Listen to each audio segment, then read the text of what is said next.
और भी बहुत सारे लोग खड़े हुए थे। उसने दुकानदार को कई बार बुलाया, लेकिन वहां पर भीड़ इतनी थी कि दुकानदार का ध्यान उसकी तरफ गया ही नहीं।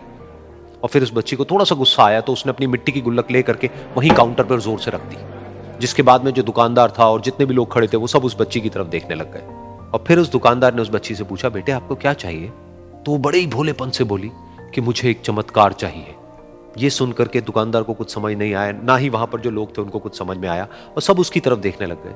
फिर दुकानदार ने बोला, बेटे चमत्कार तो यहां पर नहीं मिलता है। तो बच्ची को लगा कि वो उससे झूठ बोल रहा है, तो बच्ची ने कहा कि मेरी गुल्लक में बहुत पैसे हैं, आप बताओ आपको कितने पैसे चाहिए, लेकिन मैं आज यहां से चमत्कार लेकर के ही जाऊंगी।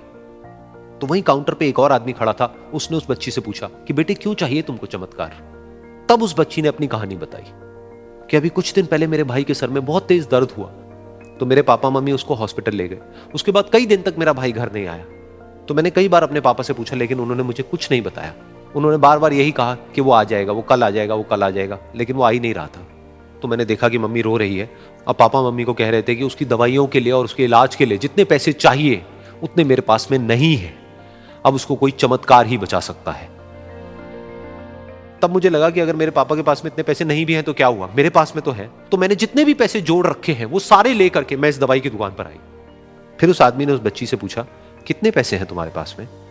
ये सुनते ही उस बच्ची ने अपनी गुल्लक उठाई, जमीन पर फेंकी और तोड़ दी, और पैसे गिनने लग गई। बाकी सब लोग खड़े होकर के उसको देख रहे थे। थोड़ी देर बाद उसने सारे पैसे अपने हाथ में इकट्ठे किए और बोली, मेरे पास में पूरे 19 रुपए हैं।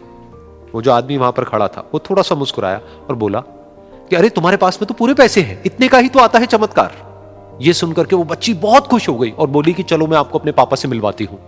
बाद में पता लगा कि वो आदमी कोई आम आदमी नहीं था, बल्कि एक बहुत बड़ा न्यूरोसर्जन था, और उसने सिर्फ 19 रुपए में उसके भाई की सर्जरी करी, और कुछ ही दिन बाद वो ठीक होकर के घर वापस आ गया। फिर कुछ दिन बाद वो बच्ची, उसका भाई, उसके पापा, उसकी मम्मी, चारों एक साथ बैठे हुए थे और बात कर रहे थे। तो उसकी मम्मी ने उसके पापा से पूछा कि अब तो बता दो ये चमत्कार आपने किया कैसे?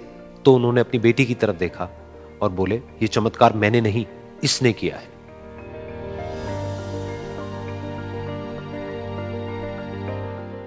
तो यहां पर एक बहुत बड़ी बात है जो हम उस छोटी सी बच्ची से सीख सकते हैं कि जिंदगी में कभी कभी ऐसा होता है कि हमको कोई रास्ता नजर नहीं आ रहा होता है और हम लोग हिम्मत हार जाते हैं। तब हमारे अंदर एक बच्चा होता है जो कोशिश करने से कभी भी पीछे नहीं हटता है।